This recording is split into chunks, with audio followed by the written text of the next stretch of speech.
You need to understand what we call founder market fit. Why are you the only person in the world that could possibly build the business that you are thinking about building? Is there some reason why the challenges that you've faced, the experiences that you've had, the work that you've done resonates so much with the product that you are trying to build that it will look like you are literally the only person that could possibly solve that problem? Are you able to drive a unique enough business model that you can build defensibility into the business that you are trying to start, such that if it starts to work, people will figure out about it, but it will be too late for them to beat you? So can you build moat? Brian, thanks for coming on the show. Happy to be here. Looking forward to it. Yes, we've got a lot to jump into, but for anyone who's tuning in that maybe doesn't know about your background, who you are, what you do, why don't you kick us off with a little bit of an intro? Sure.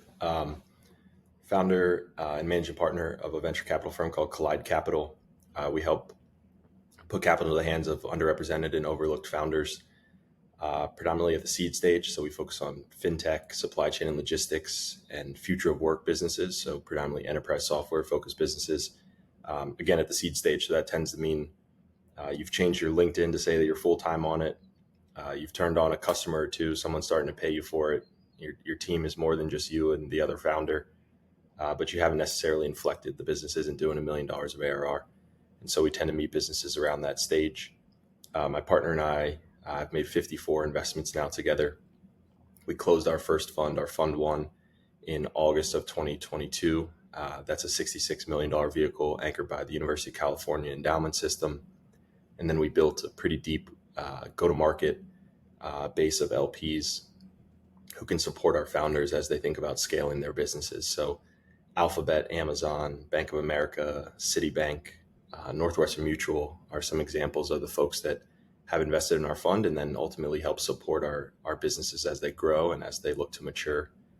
I'm from outside of Washington, D.C., grew up in Rockville, Maryland, spent 18 years there. And then as any oldest of three boys would, I ran as far away from home as I could. I went to Stanford for undergrad. I spent 4 years on the farm, is what we called it. And really, I would say that was my first exposure to ex-US. I didn't have a passport when I showed up at Stanford. And, by the end of my freshman year, I'd met a prince from Africa and I'd met royalty from Saudi. And, I just really gained international exposure. I think that's one of the beautiful things about Stanford is bringing together smart, bold thinkers from around the world. And that definitely informed some of my ambition. I studied abroad in Santiago, Chile, spend a lot of time on the fund thinking about LATAM coverage and where some of the next up emerging markets might come from. After I left Stanford, I spent 6.5 years at Goldman Sachs across a variety of different coverages, and happy to kind of dig into each of those and how they've informed my opinion and why it led me to start the fund. But after I left Goldman, I spent 2 years at Harvard Business School, and really thought of that as a sandboxing experiment where I could spend 2 years thinking about what it meant to be a leader and what it meant to be a good leader, an empathetic leader, a strong leader.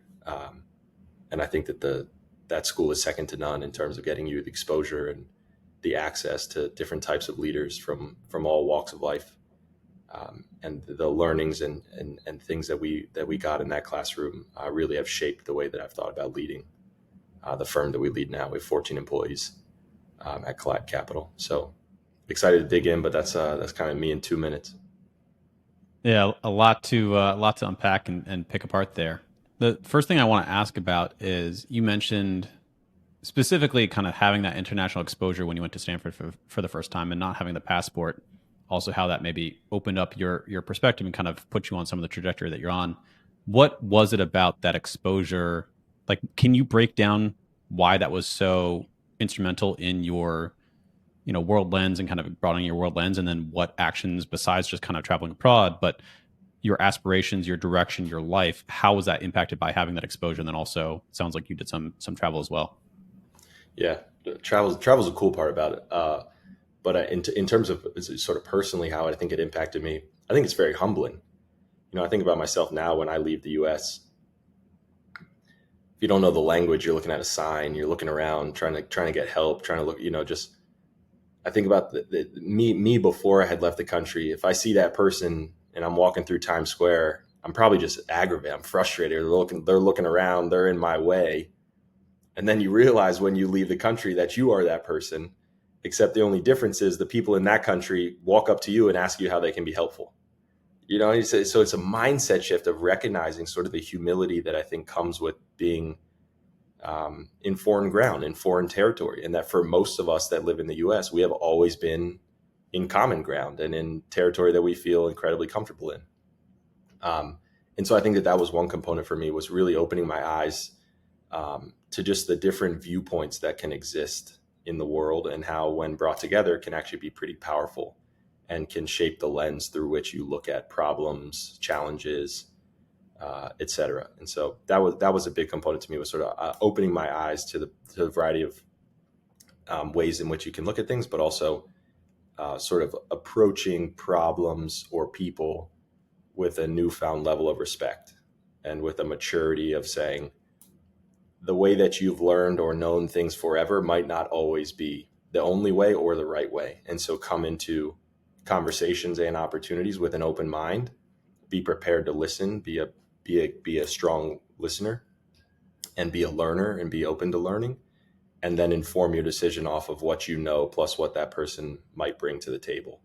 And so I think the ability that to kind of, yeah, it humbles you, like you said. It like checks you to kind of balance out, you don't know everything, and what you know is probably a small fraction of what the world knows yeah. or other people knows and and, other and cultures know.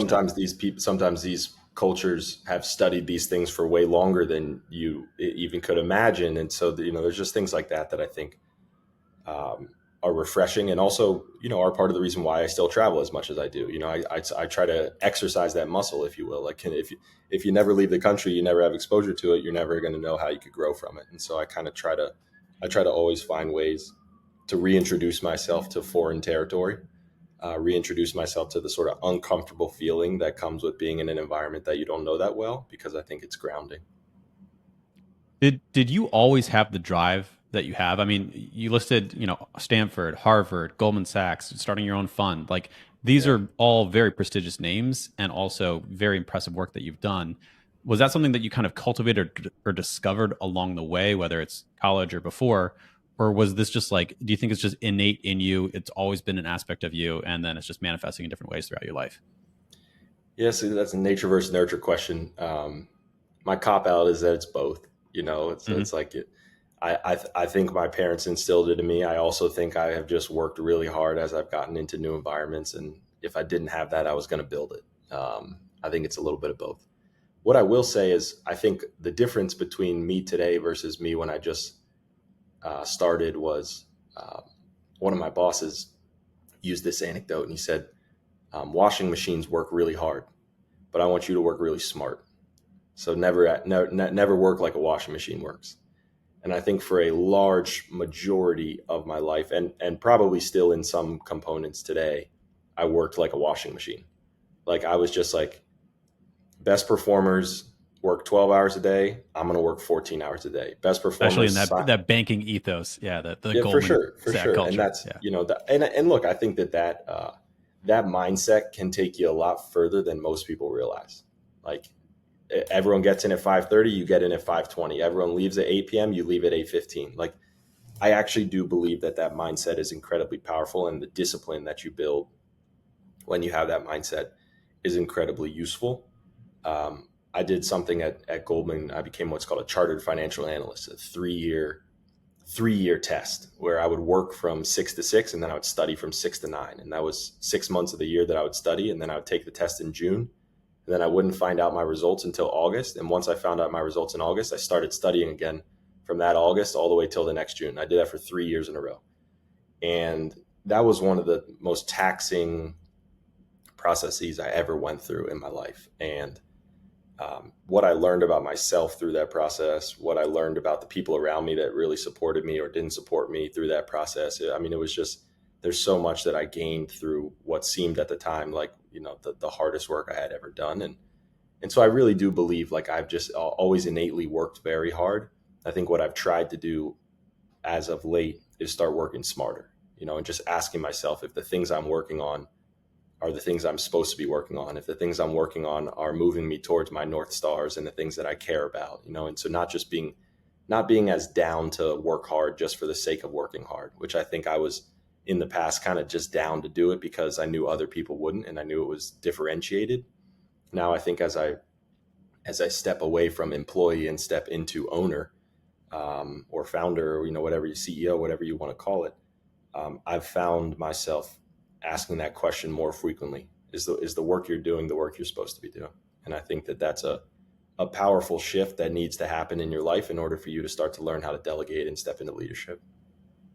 You think that's a function of you needed to do the hard work and needed to put in a lot of hours? I mean, 15-hour days is insane for years on end, it sounds like.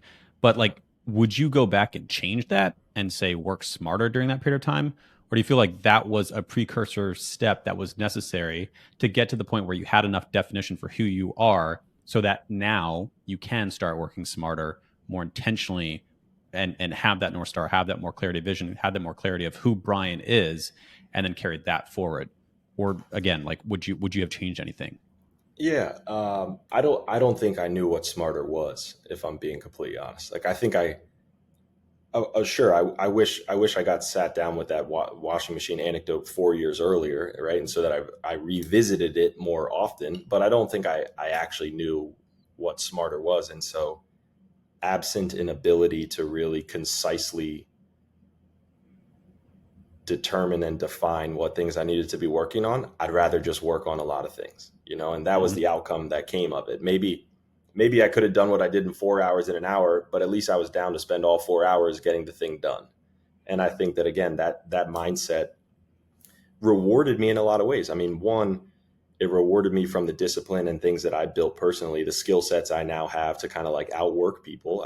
I just think that in general, that is a valuable skill set to have. But two, I believe it set me up well with mentors and bosses and people that saw me doing that work who were then aligned towards supporting my career and supporting the ambition that I had and putting me in rooms that I probably wouldn't have been in if they didn't see me send the email at 3 in the morning. And so I also look back and say, maybe I could have worked smarter, but maybe I would have lost some of the championing and some of the support that I got as a result of just being someone that bosses like to see do that type of work.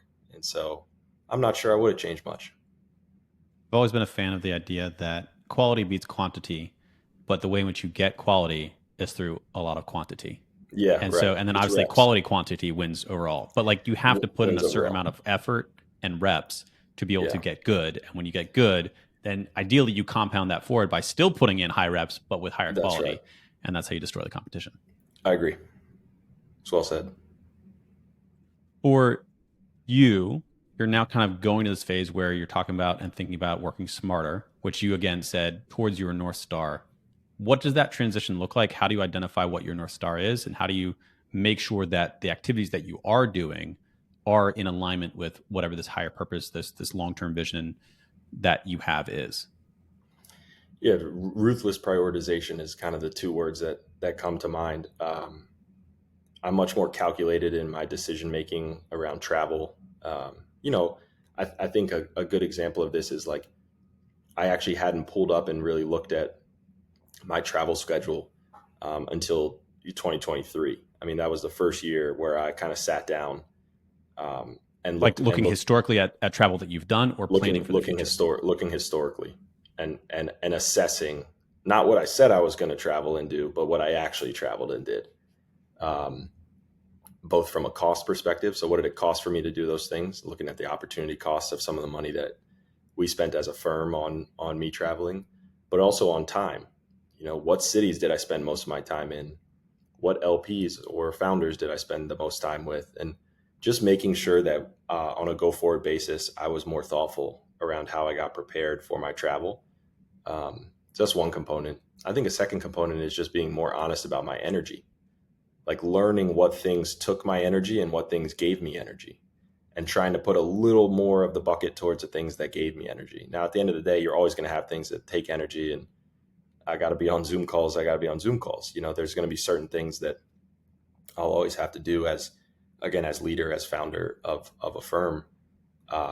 but could I shift some allocation more towards things that gave me energy, and shift some of the things that I didn't like doing as much to team members, or delegate them to people who could do them quickly and efficiently, and that would frankly be excited to take them off my plate so that I could go do more of the work that they knew was going to drive outcome for the firm. And so I think that learning sort of where to spend energy has been another big component. But the reality is, just as you get busier, life gets harder to prioritize. And I think if you look at some of the best, I saw Elon's, I think it's his ex-wife, talking about one of the things she admired about him most is how well he said no to things.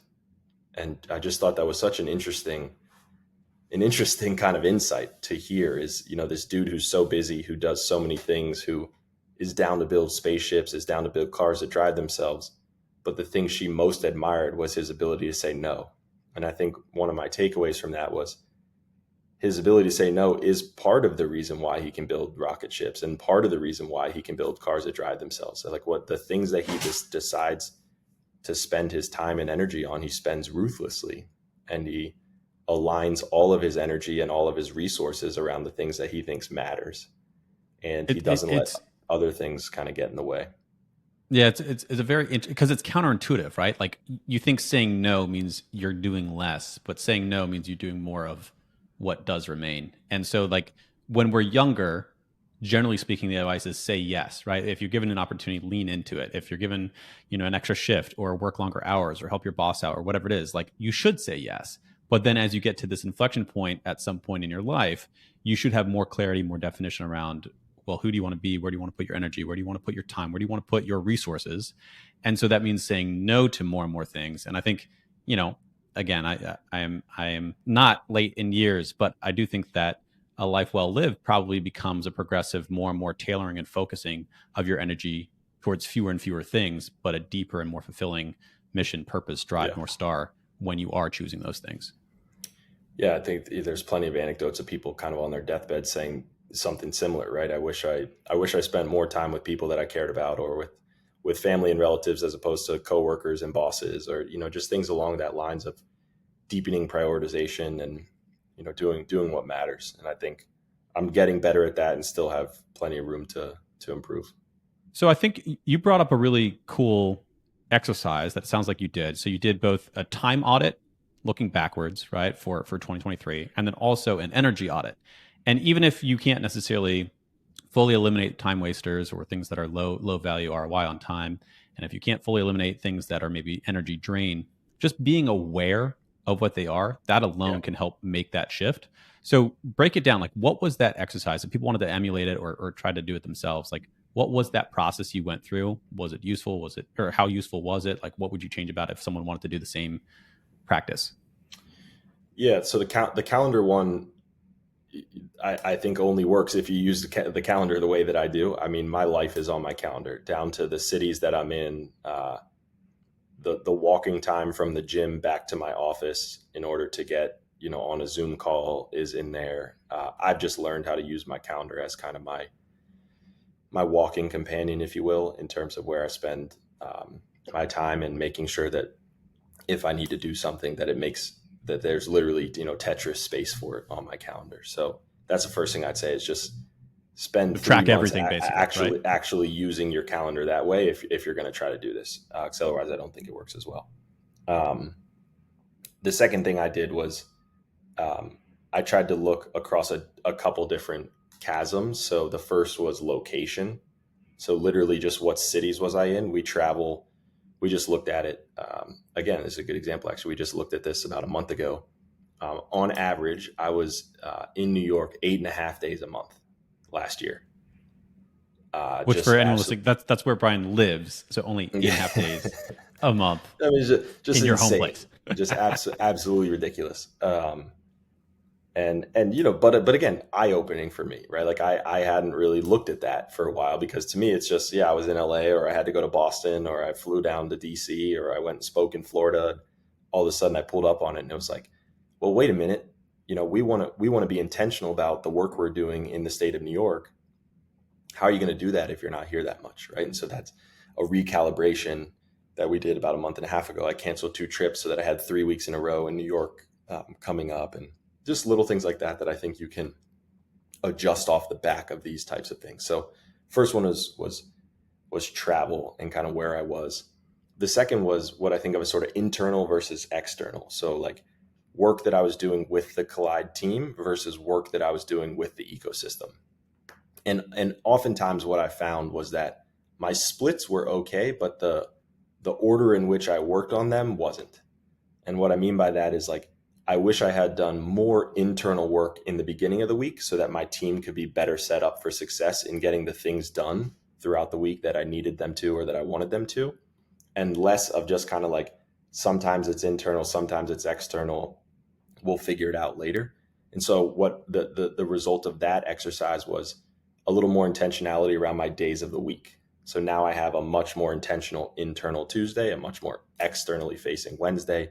And so that I can sort of stay in the same mindset, if that makes sense. Like I find it hard to context switch between the work that we do, because sometimes you're spending time with an investor, then sometimes you're spending time with a founder, and then sometimes you're just innovating and thinking about industry trends with another GP, and then you got to talk about back office and tax with your internal team. And I just found it hard if I was doing all those things on a day.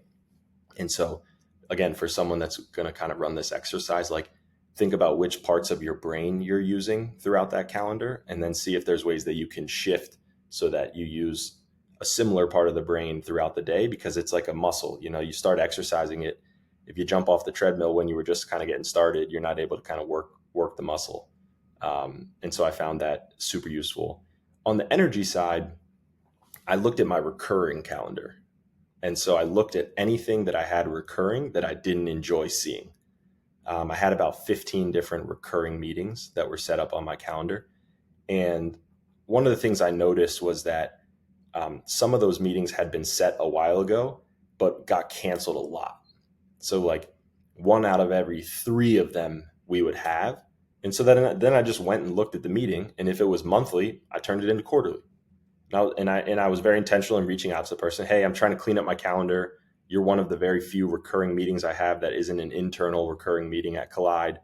I noticed that this meeting is pretty hard for us to do. And so rather than, doing 45 minutes once a month, why don't we do an intentional hour once a quarter? And I'll always ping you 2 weeks before it, aka my EA will ping them.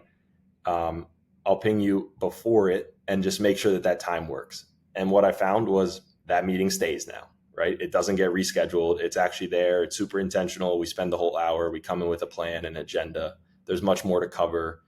And so like thinking about that from an energy perspective, just where I could do a little better job of, I think it's actually very energy depleting to show up to a meeting and someone ping you 4 minutes before and say that it was canceled, because you probably could have been way more excited about using that time otherwise. But instead now you're going to go grab a quick snack, or you're going to All these little paper cuts of time where it's not really, yeah, it's what not, can I do with not this? actually that useful, and you could have actually reallocated that entirely. So on the energy side, I think looking at the recurrings is super useful. Yeah, I encourage anyone to try this. I mean, I think a time audit and an energy audit is something we could all do more frequently. But I found it super useful in helping me better prioritize the time I'm spending on a go-forward basis towards the things that I care about. So given the kind of outcomes of it, and again, it sounds like it's an iterative process. You're probably going to refine your 2024 reflection, and you just did one last month. So you're going to continually improve this. But what outcomes do you hope to achieve? So obviously, you hope to kind of have a better use or control over your time, higher energy work that you're doing. What do you want to put that into? Like, what are you focused on right now? What's your long-term goals? How are you kind of tracking, measuring, breaking down, and achieving those? Yeah, so being a better leader is one of the things that kind of comes to mind. So being more available for my team. Every meeting that I cancel is more time that I can spend either reflecting on emails that they sent me, reflecting on things that they asked me to do, getting back to them sooner so that they can go be good at their job, et cetera. So kind of like being more available for the people that matter to me is important. I think that this also shows up on the family side. So another thing I tried to be more intentional about was figuring out how many times I was seeing family members throughout the year. I think it's very easy to just assume throughout the year that you would figure out a way to go see mom and dad, or figure out a way to go see my younger brother, who has, my first niece, and their family. And, sure, sometimes things will pop up, but I tried to get super intentional about it. What are the 3 or 4 windows in Q2 where I feasibly could go down there without it breaking other parts of my schedule? So I think that that's something that I was just more intentional about, being able to prove by the end of the year that the work that I did on these audits actually led towards that time being shifted towards things that I cared about more. So that's one component of it. I think the second is like just being flexible in this, not being too. I think it's very easy to get a little too iterative and being like, oh, I always, like you turn into a robot and you're like, I'm the most efficient, like, I don't know. I don't think that that's the I can't talk to goal you of for it. 5 minutes because it's not Yeah, scheduled. exactly. Like, I don't think that's the goal either. Like, life happens. And so just acknowledging that this is part of a cleanup, right? I think about it like a spring cleaning or a winter cleaning, like switch your closet. Like, it's just good to zoom out. And I think in general, it's really easy when you have a job like mine, um, to stay heads down and send 5 more emails and work till 3 and then wake up at 8. And it's very easy to just kind of like go through the motions. And I think you can wake up 5 years later having just gone through the motions and not have that much to show for it. And so I Or try to 50. use, or 50, I hope not 50 for anyone. But, I just try to use these exercises to ensure that I'm doing the work that I wanted to do. Um, and again, I've been talking about, Collide, but I started a nonprofit called the Takeoff Institute. We work on equipping Black undergraduate students with the resources they need to get prepared for their young professional journey.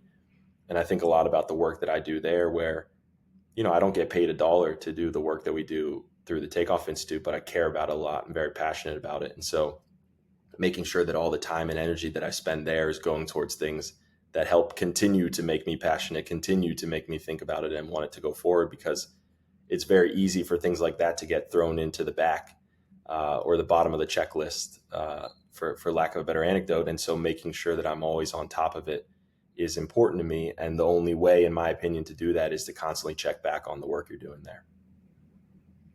That setting the priorities and then constantly checking in, I think, is a key aspect Yeah, to and have not that not being feedback not being cycle too of, prescriptive. Yeah, not being too yep. prescriptive. That might be the most important overarching piece of it. Is you can start auditing a little too much, and so just be, just don't. I don't think it needs to become a weekly check-in. I'm not even sure it needs to be a monthly check-in, but I think, on a quarterly basis, if you can reevaluate where you've spent your time and just be honest about how to improve it 5%, 10% on a go forward basis, I think you'd wake up at the end of the year saying you got a little more accomplished than you probably would have had you not done that. I want to shift lenses a little bit and talk more about the work that you're doing. And particularly, you obviously invest in founders and you advise founders, you help them kind of position, et cetera. We're in a very different market for starting a company right now versus Yeah. the previous decade almost. And so if someone is considering starting a company right now, first of all, do you think that they should? And secondly, if they should, what should you be focused on that maybe you previously would not have been in the zero interest rate environment Yeah. Um, and pre AI, right? So like those are two very big shifts in the past year or three that have happened is the interest rates, but also AI is here, and so that can fundamentally shift your approach as well. yeah. I think AI, like the internet era, should make it much easier and more efficient for you to build a business, actually. So I would argue AI should only support, your innovation and your innovative endeavors, if you will. The difference is everyone got AI at the same time, right? And Yep. so, if this was like a new a new fishing lure and you were going to catch more fish, like, well, everyone else has that lure now as well, so the fish got smarter. um, I would never in a million years tell people that they should stop building businesses. I think innovation is what drives transformation. It's what drives opportunity. It's what drives, um, so many things that we take for granted, on a daily basis. Many of them started as a dumb idea in a garage or a dumb idea on a PowerPoint or the back of a napkin. and slowly developed into the thing that we use today. So that's just the first thing I want to say is yes, you should always build things, and you should always have an entrepreneurial mindset around things that could make the world a slightly better place than where it is today. The difference is it's very, very competitive. And whereas I think 15 to 20 years ago, the only guys that really got to start businesses were rich white guys that spun off of Stanford's campus or Harvard's campus, there are just now more lanes through which you can start a business. There are more YCs. There are more Techstars accelerators. There are more programs that will give you 50K or 100K to get started. On the way opposite side of that spectrum, there are not way more IPOs getting done. There are not way more businesses getting bought for $500 million. I mean, like the path through which you have to go, the gauntlet through which you have to carry these businesses has not changed. If anything, it's gotten more difficult. And so I think for a long time, incumbents were thought of as pen and paper, sleepy giants, didn't know how to innovate. You better believe Amazon has hundreds of millions of dollars innovating. You better believe General Mills has hundreds of millions of dollars making sure Cheetos never gets replaced. Like these sleepy incumbents have all woken up to the fact that technology readily is adopted and destroys enterprise value across their businesses, and that they are focused on making sure that if that innovation happens, that they have a piece of it.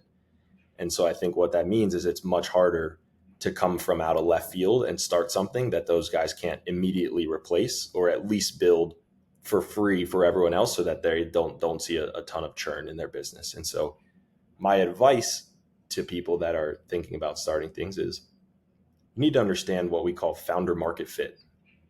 Why are you the only person in the world that could possibly build the business that you are thinking about building? You know, is there some reason why the challenges that you've faced, the experiences that you've had, the work that you've done resonates so much with the product that you are trying to build that it will look like you are literally the only person that could possibly solve that problem? I think that that's something that in this environment is almost table stakes. The second component is, are you able to drive a unique enough business model that you can build defensibility into the business that you are trying to start, such that if it starts to work, people will figure out about it, but it will be too late for them to beat you.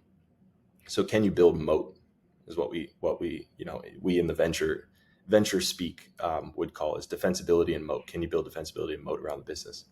The third component is, I think you really need to better understand, are you the right type of person to be the CEO of the business? I think a lot of what I've seen over the last 3 years is people that are excited about entrepreneurship, people that are excited about not working at a Fortune 500. They want to join the startup ecosystem, but that would have been much better as employee number 5, 6, 7, 8, 9, or 10, as opposed to founder and CEO. And spending a little bit of time either listening to the hundreds of podcasts out there about going 0 to 1 or about what it's like being a CEO, just spending a little bit of time really sitting with what it means to be CEO, what it means to be chief executive, what it means to be ultimate decision maker, and just grasping whether or not that actually is you is something that I think a lot of founders skip. And they say, I have founder market fit, and I have some customers that said they'll buy, and I have da-da-da. But do you want to work on this 8.5 days a week for the next 7 to 10 years? Because if you don't, I promise you it's not going to matter. It won't be as successful as it needs to be if you do not have the ultimate courage that I think comes with that seat. And for some people, that acknowledgement might be the most important thing that they do before starting the business, because it doesn't mean that the idea is a bad one. It doesn't mean you don't have some of those intangibles to build defensibility or moat. It just means you should probably bring some other people around the table before you take off. And I think a lot of founders take off without making that decision, and then try to rope in blind spots or areas where they were missing gaps analysis is how I think about it. They went and talked to the venture ecosystem, and the venture ecosystem said, you don't have a technical co-founder, or you don't have anyone to work on, and so then they go and fill those spots Slapping it as a on after the fact. exactly as opposed to doing it the more thoughtful way, I think, which is going and figuring out exactly what the best team to take to the challenges. So those are some of my thoughts. I would always encourage people to start businesses. I think you should be very thoughtful about quitting and just saying, hey, I'm going to go figure out some problem. I think it's a very hard time to do that. I think that spending 12 to 18 months, I won't pick on Amazon too much, but if you work at Amazon, just stay at Amazon while you work on this. Like, let Amazon keep paying you for your work you do Monday to Friday, and spend your entire Saturday and Sunday on this. Like, I think too many people are on this mindset, like, I'm going to quit and just start tomorrow. And it takes 12 months to build a URL, incorporate the business. I mean, there's so many things that you It's a have to really do good before test you too of really like get how started. much pain you can actually suffer and endure Yeah, for the company that you want to that's start right. so If badly. you're not If you're not willing to willing to give up sacrifice your your weekends, weekends, just exactly. trust me, you're gonna be giving up way more than that once you start it. And so probably not a bad litmus test to see if you're frustrated because you couldn't go out on Saturday night with your buddies. It's it's a good way to test the gumption that comes with, again, being chief executive. There's also so much kind of PR. The word entrepreneur and entrepreneurship and founder and co-founder, CEO, all of these have really good PR ambassadors that make it sound so amazing and so glamorous and so cool. And I work for myself, and all this sounds really great. But when you get into it, anyone who's actually done it for more than 6 months or a year, it's really fucking hard, and it's a lot of work, and it's Yeah, exhausting, and it's lonely, and it makes you feel crazy. So it's it's very not lonely. exactly, Yeah, yeah, like you shouldn't do it because it in and of itself is something that you enjoy. And you do find, CEOs of larger corporations that really enjoy that work. But founding companies really, really hard. So you shouldn't do it yeah, just because you want that title or that status. You should do it because you feel this compulsion to solve this problem that, like you said, yeah, is uniquely fit to you, that you just feel like you have to go do it. It's almost like a neurotic thing that you feel like you need to do, not just something yeah, that, oh, I guess it's the next thing I should do and this sounds kind of cool, or I'll find an idea and maybe find some people. yeah. Um, I'm glad you said the word lonely. I think that that's something that also kind of gets overlooked. Being chief executive is also, you think you're going to have a bunch of people around who are excited to chat through problems, and you guys are going to go brainstorm. You sort of you watch enough movies, and you sort of aspire to this, like, room of people, like, and it's like, there's components of that, but there's a lot of lonely days.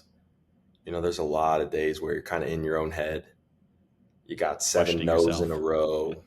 You're thinking about how much more you could have made if you went here instead.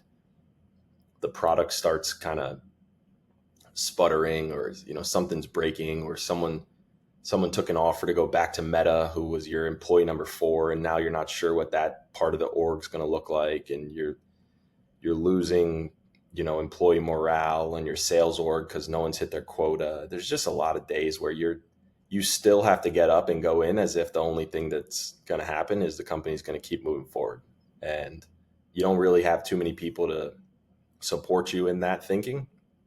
And so working through and pushing through adversity can feel super lonely when you're doing it as CEO. And so, again, I just encourage you, if you're starting a business, to spend a lot of time thinking about whether that's the role that you want to have, because it doesn't make you lesser than to be a co-founder and let someone else be CEO. But it does make you lesser than if you acknowledge that you don't want to have that role and you still sign up because you thought it was cool. And what you then set up is a bunch of people who are disappointed in the decision making that comes from that, whether that's employees that joined you who then realize it's a ship that's going to sink, or investors that gave you capital who you aren't actually able to give money back to. You just kind of set yourself up for failure. And it's not to say that it's not okay to get there. A lot of businesses go to zero, but you should go there wholly intended on saying, I'm going to build this thing until it breaks, and I'm going to do everything I can. And if you know on day one that you're just kind of doing this because you're tired of working a 9 to 5, I promise the other side of it won't be pretty. Agreed. You touched briefly on AI and how it can empower founders to start companies more easily. Two-part question here. One, how much of AI is about using tools to go further faster versus AI fatigue? We see so many AI startups that have both started and ended due to some new feature from OpenAI. So, from an Hmm. investor lens, like, should you be starting an AI company, or are they just kind of everyone's buzzwording, just like it was social and local and mobile and all these other buzzwords that we've had in the past, coupled with like the tooling side of it, of just using tools, AI tools within your corporation, which is a very different side of AI versus AI innovation. Yeah. This is where we spend a lot of time looking at team. So we will go in and really assess the experience of the team that's building to say, if this is a group of 3 MBA students who think they found a cool, chat functionality through using LLMs, we're probably not going to be the best investor for them. We really try to find people who have what we call a prepared mind around AI. So they've spent a lot of time thinking about where the world could go if these applications came to life. And then here we are. Those applications have come to life, and there's ways to use the existing infrastructure that already exists to then accelerate through the use of AI the outcomes that you're trying to get to. I think one of the things that we try to acknowledge as enterprise software investors is that we don't entirely believe the enterprise is ready to adopt a lot of these solutions yet.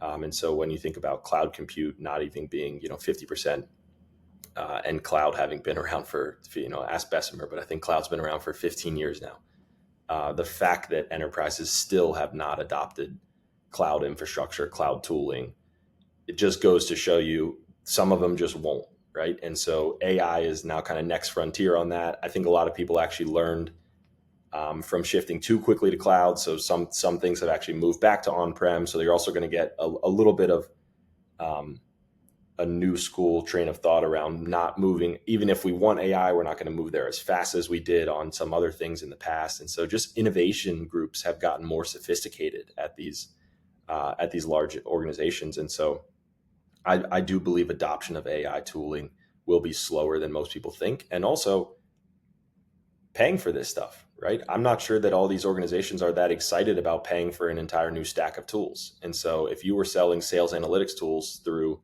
SalesLoft, Gong, or Outreach, I think it's much more likely that the three of them are going to build a $10 add-on that gives you AI functionality across their existing tooling than there is somebody else putting a new tool next to those. And so I think it's very hard to believe that there's going to be too many AI tools that get adopted across the enterprise in a meaningful way in the next 2 to 4 years.